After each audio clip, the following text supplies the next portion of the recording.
يبدأ الفيلم بعد اجتماع مهم حضره كل زعماء العالم. الأمين العام للأمم المتحدة أصدر إعلان مهم. الإعلان ده كان بيقول إن كوكب الأرض بيتعرض لانهيار بيئي بسبب تغيير المناخ، وده أدى لنقص في الأكل والشرب والموارد في كل أنحاء العالم. الحل النهائي اللي اتفق عليه الزعماء هو قفل الحدود بين الدول، وكل دولة عندها سنة واحدة بس علشان تقلل عدد سكانها بنسبة 20%. وبعد الإعلان بنشوف مجموعة من الناس واقفين في طابور طويل علشان ياخدوا حصتهم من المية. كلهم كانوا ماسكين شمسيات علشان يحموا نفسهم من الأشعة فوق البنفسجية. وفي نفس الوقت بنشوف رجالة منظمة تابعة للحكومة بتنقل جثة شخص من بيته العربية. في اللحظة دي ظهر شخص اسمه بوب ودخل بيت الشخص اللي مات وسلم بنته ظرف فيه فلوس. هنا بنعرف إن الحكومة فرضت برنامج اسمه التضحية من أجل الوطن، واللي بيخلي كل العائلات تضحي بواحد منهم علشان يقلل عدد السكان والشعب يقدر يواجه الأزمة. الحكومة بتدفع مبلغ مادي لكل أسرة بتضحي بواحد من أفرادها. في نفس الوقت بنشوف يوسف ومالك اللي كانوا في عربتهم وبيراقبوا كل اللي بيحصل. واضح إنهم مش راضيين عن تصرفات الحكومة مع الشعب. يوسف كان سايق العربية، وهو ومالك كانوا متضايقين جدا من الإعلانات اللي مالية الشوارع واللي بتشجع الناس على التطوع في برنامج التضحية من أجل الوطن. مالك اتعصب ورمى القهوة بتاعته على الإعلانات دي. بعد كده يوسف ومالك وصلوا لقصر شخص اسمه تشارلز اللي طاح إنه صاحب شركة نقل عفش. يوسف ومالك دخلوا القصر وشانوا البيانو وطلعوا للدور اللي فوق. التلفزيون كان شغال وبنشوف شخص اسمه جارد في برنامج تلفزيوني. جارد كان بيتكلم عن الأزمة وأعلن تأييده لبرنامج التضحية من أجل الوطن، وقال إن ده واجب وطني على كل أسرة في المجتمع. شجع جارد العائلات على تقديم أفراد منهم للموت، خصوصا إن دولتهم متأخرة جدا عن باقي الدول في تخفيض عدد السكان. مالك اتعصب جدا من كلام جارد وشتمه بصوت عالي. تشارلز اللي هو أبو جارد سمعه، لكن مالك اعتذر بسرعة. وهنا عرفنا إن تشارلز كان مذيع مشهور لكنه تقاعد. تشارلز سابه وراح لمراته دون في المطبخ. دون كانت شيف مشهورة وكانت بتحضر الأكل لأنهم عازمين أولادهم على الغداء. دون كانت حزينة جدا لأن تشارلز قرر إن هو ودون يقدموا نفسهم لبرنامج التضحية من أجل الوطن. تشارلز كان بيهديها وبيوضح لها إنهم بيعملوا كده علشان أولادهم يعيشوا. في اللحظة دي شافت تشارلز في الأخبار إن بنته راشيل بتتعرض لانتقادات كتير وإنها ممكن تتحاكم لأنها بتشتغل مدير تنفيذي لشركة أدوية، والشركة دي أنتجت دواء بيسبب أعراض جانبية كتيرة. في نفس الوقت جارد وصل للقصر، وقبل ما يدخل اتصلت بيه مراته واتخانقوا. السبب إن جارد قال في البرنامج إنه مستعد يقدم ابنه اللي عمره 10 سنين لبرنامج التضحية من أجل الوطن. جارد حاول يشرح لها إن المذيعة هي اللي تلاعبت بالألفاظ، لكن مراته قالت إن ابنه منهار وخايف منه. جارد اعتذر وطلب منها تديله التليفون علشان يكلم ابنه ويفهمه الحقيقة، لكن مراته قالت له إن ابنه خايف منه ومش عاوز يكلمه. طلبت منه ما يرجعش البيت لحد ما الولد يهدى وينسى. في الوقت ده نوح اللي هو أخو جارد كان واقف قدام القصر تحت الشجرة، كان خايف يقابل أبوه. اتصل بصاحبته جريس وقال لها إنه متوتر جدا. جريس نصحته إنه لو مش هيقدر يواجه أهله أحسن له ما يحضرش الغداء، وينصحهم إنه يقابلهم في وقت تاني لما يكون مستعد أكتر ويقدر يتعامل معاهم. نوح اقتنع بكلامها وركب مع أخته أشلي في عربتها. سألها لو هي عارفة أبوهم عاوزهم ليه، فقالت له إنها ما عندهاش فكرة. نوح وأشلي كانوا قريبين جدا من بعض، فنوح صارحها وقال لها إنه بيحب صاحبته جريس وهيتجوزها. أشلي فرحت له جدا، خصوصا لما عرفت إن جريس ساعدت نوح يبطل إدمانه. بعد ما وصلوا القصر استقبلهم تشارلز وحضنهم، وبعد ما قعدوا على السفرة قدمت لهم دون الأكل. ونوح سألها عن مطعمها لكنه حزن جدا لما قالت له إن المطعم اتحرق. تشارلز هو كمان وقف وتأسف على شغله واعتذر لأولاده، قال لهم إنه ندمان على اللحظات اللي قضاها بعيد عنهم. وفجأة أعلن تشارلز إن هو ودون هيقدموا نفسهم لبرنامج التضحية من أجل الوطن. راشيل اعترضت وطلبت إنها تروح تقعد في أوضة المكتب. تشارلز قال لأولاده إن هو ودون حابين يموتوا وسطهم وإنهم بيعملوا كل ده علشان يحموهم من برنامج التضحية من أجل الوطن. جارد اعترض على تصرف أبوه وقال إنه تسرع في قراره. قال له إن الحكومة عمرها ما كانت هتطلب منه إنه يقدم حد من عيلته للموت، لأن الحكومة ما بتعملش كده مع الأشخاص الأغنياء والأقوياء زيهم. طلب جارد من تشارلز إنه يراجع قراره، لكن تشارلز رفض، قال له إنه مش عاوز يخاطر بيهم في المستقبل. أشلي سألت دون عن السبب اللي خلاها توافق على اقتراح تشارلز. دون قالت لها إن هي وتشارلز شخصيات عامة وإنهم هيكونوا قدوة علشان يشجعوا الناس يعملوا زيهم. أشلي ما اقتنعتش بكلامها وقالت لأبوها إنه عمل كده علشان سمعته وعلشان يرفع اسم عيلته أكتر وأكتر. قالت له إنه حاسس إن خاب أمله في أولاده ومحدش فيهم بقى ناجح ومشهور زيه. حتى جارد اللي هو ساعده دخله مجال الإعلام بقى فاشل ومش قادر يخلي الناس تحبه. نوح كمان اتعصب على أبوه وقال له إنه لسه من شوية كان بيعتذر لهم لأنه ما قضاش وقت طويل معاهم. نوح خرج عن السيطرة لأنه مش متخيل إن أبوه وأمه هيموتوا. دون زعقت لنوح وطلبت منه يهدى، فنوح سمع كلامها وسكت وما اتكلمش. دون قالت لهم إنهم هيكملوا كلامهم وهم بياكلوا الحلويات، وراحت المطبخ علشان تجهزها لهم. نوح حاول يخلي أبوه يغير رأيه وقال له إن الحكومة بتزور الأرقام اللي بتعرضها. عرفوا إن الحكومة وصلت للعدد اللي هي عايزاه من زمان، لكن المسؤولين لقوها فرصة علشان يتخلصوا من فئات معينة من الشعب. الحكومة بتدفع 250 ألف دولار لكل فرد بيضحي بنفسه. جارد اتعصب على كلام نوح وقال إن الحكومة مستحيل تعمل كده. تشارلز طلب منه يبطل كذب وقال له إنه بقاله 30 سنة بيعمل لقاءات مع مسؤولين في الحكومة ومفيش واحد فيهم كان بيقول الحقيقة للشعب. قال له إن تصريحات الحكومة بتسبب فتنة بين الشعب والمهاجرين. لما أعلنوا إن السبب في تغيير المناخ هم دول آسيا وأفريقيا، المواطنين حرقوا بيوت ومحلات المهاجرين ومن ضمنهم مطعم دون لأنها من أصول آسيوية. تشارلز قال إن الحكومة بتحاول تتخلص من المهاجرين بحجة قانون التضحية من أجل الوطن. أشلي قطعت كلامهم وغيرت الموضوع وقالت لهم إن نوح بيحب بنت اسمها جريس وعاوز يتجوزها. نوح ما كانش حابب إن أشلي تتكلم في الموضوع ده لأنه خايف من رد فعل أبوه. نوح قال لهم إن جريس بطلت إدمان من 10 سنين وإنها ساعدته كمان يبطل إدمانه. قال لهم إن جريس مديرة مسرح كبير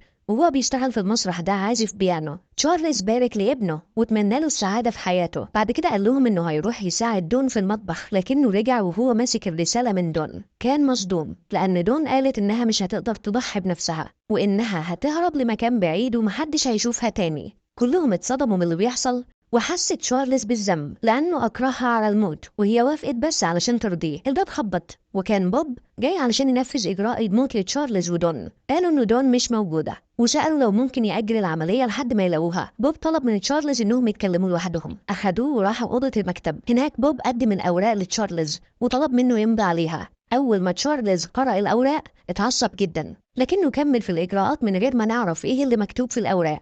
نام تشارلز في سريره وأولاده حواليه. نوح عزف على البيانو موسيقى حزينة واعتذر تشارلز لأولاده وطلب منهم يخلوا بالهم من نفسهم. بوب حقن تشارلز بحقنة مخدرة وبعدين حقنه بحقنة تانية فيها سم. وأثناء ما بينقلوا جثة تشارلز، بوب قال لجارده وإخواته إنه محتاج جثة تانية لأن هو تم استدعائه علشان ياخد جثتين من عائلتهم. نوح اتعصب عليه وكان عاوز يضربه، لكن الجنود دخلوا البيت ورفعوا أسلحتهم ناحيته. بوب قال لنوح وإخواته إنهم قدامهم ساعتين بس علشان يقرروا مين فيهم اللي هيموت. جارد استغل علاقاته واتصل بالمسؤولين على طول، لكن بوب فاجئه وقالوا انهم عملوا تشويش على كل اشارات التليفون والانترنت. قال لهم انه هيستنى في عربيته لحد ما يقرروا مين فيهم اللي هيموت. جارد واخواته طلبوا من بوب انه يدور على دون ويموتها وبكده هيبقى اخذ الجثتين بتوعه. فضلوا على الحال ده لمدة ساعتين. بعد كده نوح سأل عن الأوراق اللي أبوه مضى عليها. بوب قال إنه أبوه كان عاوز إجراءات الموت، لكنه غير رأيه لما عرف إن كل ممتلكاته هتتصادر وهيتحبس مدى الحياة. ده غير إن اسمه هيتحط في قائمة المواطنين الجبناء واللي تخلوا عن واجبهم ناحية الوطن. بوب وزع عليهم مستندات وكان فيها كل المعلومات عن كل واحد فيهم، خصوصا المعلومات السيئة، علشان يساعدهم ياخدوا قرار ويضحوا بنفسهم. قال لجارد إنه إنسان أناني والست اللي هو بيخون مراته معاها دي بتخونه مع أكتر من واحد. بعد كده وجه بوب كلامه لراشيل وقال لها إن سمعتها وحشة جدا وممكن تتحبس، ده غير إن بنتها مش هتكون فخورة بيها نهائي. راشيل اتعصبت وضربته وبوب قرر إنه يسيبهم لوحدهم لحد ما ياخدوا قرارهم. قال لهم إن لو الساعتين خلصوا ما أخدوش القرار هو هيجي وهيختار واحد منهم بنفسه. نوح واخواته فضلوا ساكتين. جارد اقترح ان نوح هو اللي يموت لان هو اخوهم بالتبني وان هو اخد فرصة كبيرة جدا علشان يعيش حياة كويسة، لكنه ضيع الفرصة دي لما بقى مدمن. قال لهم انه خبط واحدة ست بعربيته وقتلها وهو تحت تأثير الممنوعات. اشلي اعترضت على كلام جارد واتخانقت معاه. نوح قال لهم انه كان جاي النهارده علشان يعتذر لهم وعرفوا انه بطل ادمان وبقى انسان كويس. راشيل قالت لهم انها مش مستعده تموت وطلعت سكينه وبتهجم على نوح علشان تقتله. نوح فضل انه يتصاب في جرح في صدره والسكينه وقعت من راشيل قدام اشلي. راشيل حبت انها تقنع اشلي ان نوح لازم يموت وان ده هيزود حصه كل واحد فيهم من ميراث ابوهم، ده غير ان نوح اخذ نصيبه من الميراث اصلا لما ابوهم دفع 3 مليون دولار كتعويض لاهل الست اللي ماتت علشان يحمي نوح وما يدخلش السجن. اشلي غيرت رايها ورمت السكينه في راشيل. جارد راح يجيب سيخ حديد علشان يهجم بيها على نوح وراشيل جابت بخاخه علشان تهجم بيها على نوح هي كمان. نوح اتحرك بسرعه وضربهم كلهم وجري على أوضة في البيت. جارد راح وراه لكن نوح ضربه. في اللحظة دي أشلي هجمت على نوح فقومها نوح وقدر يسيطر عليها. لما جت راشيل علشان تطعنه ضربها وقعها على الأرض. راشيل حدفت عليه السكينة وسابتها في ظهره. في الوقت ده وصل لبوب خبر إنهم قبضوا على دون، والمفروض هنا إن بوب يلغي إجراءات موت جارد وإخواته، لكنه رفض وأصدر أوامر إن دون تروح على المقر الرئيسي. وبنرجع لنوح اللي قدر يطلع السكينة من ظهره، واتضح إنه تعبان جدا بسبب الإصابة لكنه استحمل الألم. طلع تليفونه وكتب رسالة لصاحبته جريس، ورمى التليفون من الشباك بعيد عن البيت علشان يلقط شبكة والرسالة توصل لجريس. بعد كده كسر نوح ترابيزة خشب وأخد منها خشبة مدببة علشان يدافع عن نفسه. راح يدور على باقي إخواته لحد ما لقى أشلي مستخبية ورا الباب. أشلي خافت منه واعتذرته على اللي عملته. نوح قبل اعتذارها وسأل عن جارد وراشيل. قالت له إنهم في غرفة المعيشة ومعهم سكاكين. قال لها إنه لازم يتكلم معاهم علشان يوقفوا اللي بيحصل ده فورا. أشلي وقفته قدام صورة ليهم وهم أطفال. نوح قرب من الصورة وحكى لأشلي عن الصورة وهو مبسوط. أشلي بتخدعه علشان تدي فرصة لجارد وراشيل إنهم يقتلوه. هجمت على نوح من ظهره وضربته بمفك في إيده. في نفس اللحظة جارد هجم على نوح علشان يقتله، لكن نوح ضرب جارد وراشيل ووقعهم على الأرض. بعد كده قدر نوح إنه يطلع المفك من إيده ودخل على أوضة وقفل على نفسه. أول ما دخل عليه جارد ضربه بالخشبة. لما دخلت راشيل ضربها بشوكة في رقبتها ومرضاش يموتها. خرج نوح من الأوضة وضرب جارد تاني ومرضاش يموته برضه. أشلي جت من ورا وضربته على دماغه ووقع على الأرض. بعد كده ربطوا نوح واتجمعوا حواليه ومسك كل واحد فيهم سكينة علشان يقتلوه. سمعوا صوت حد بينادي على نوح بره البيت. طلعوا كلهم وشافوا جريس صاحبة نوح واقفة قدام البيت وبتصور باب ورجالته بتليفونها. سألت عن نوح وشافت الحكومة وطلبوا منها تبعد عن البيت.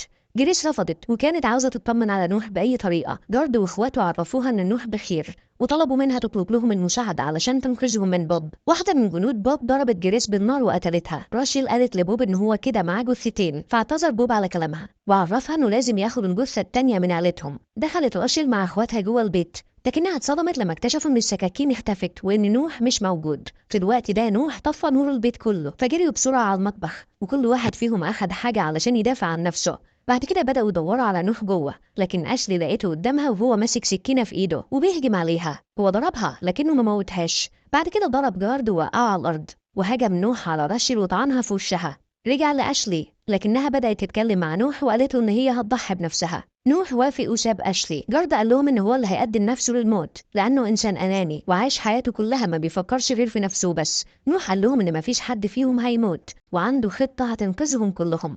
أشلي المصابة أغمى عليها من شدة الألم وعدى الوقت والساعتين خلصوا. دخل بوب على نوح وإخواته علشان يعرفوا ما يعملوا إيه بالظبط. كانت جثة أشلي موجودة على الأرض. شكرهم بوب علشان هم تعاونوا معاه ونفذوا كلامه. طلب من واحد من رجالته إنهم يجيبوا حاجة يشيلوا عليها جثة أشلي، لكن أشلي طعنت مساعد بوب في رجله. مسك نوح سكينة وحطها على رقبة بوب. في الوقت ده دخل رجالة بوب ورفع أسلحتهم على نوح وإخواته. نوح طلب منهم ينزلوا الأسلحة وإلا هيقتل بوب. نفذوا كلامه فعلا وراح جارد واخد منهم كل الأسلحة. للأسف في الوقت ده أشلي ماتت فعلا من تأثير إصابتها. قال لهم بوب إن كده المشكلة اتحلت خلاص. جارد ضربه وفقد الوعي. بعد كده فاق بوب ولقى نفسه مربوط في السرير. كل رجالته مربوطين هما كمان. تعب بوب لما شاف جثة الجندية اللي قتلت جريس. فهم ساعتها ان نوح قتلها علشان ينتقم لصاحبته. اترعب بوب اكتر لما لقى نوح ماسك حقنة السم وهيهجم بيها. قال لهم انهم لقوا دون وان هي موجودة في المقر الرئيسي. نوح تراجع عن فكرة قتل بوب.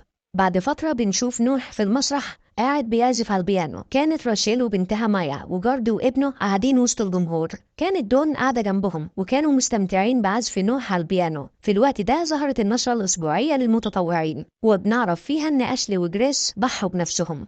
ظهر بوب وقال إن أشلي وجريس مثال جميل للتضحية من أجل الوطن. ودي نهاية الفيلم ونتقابل في تلخيصة جديدة وشكرا للمشاهدة.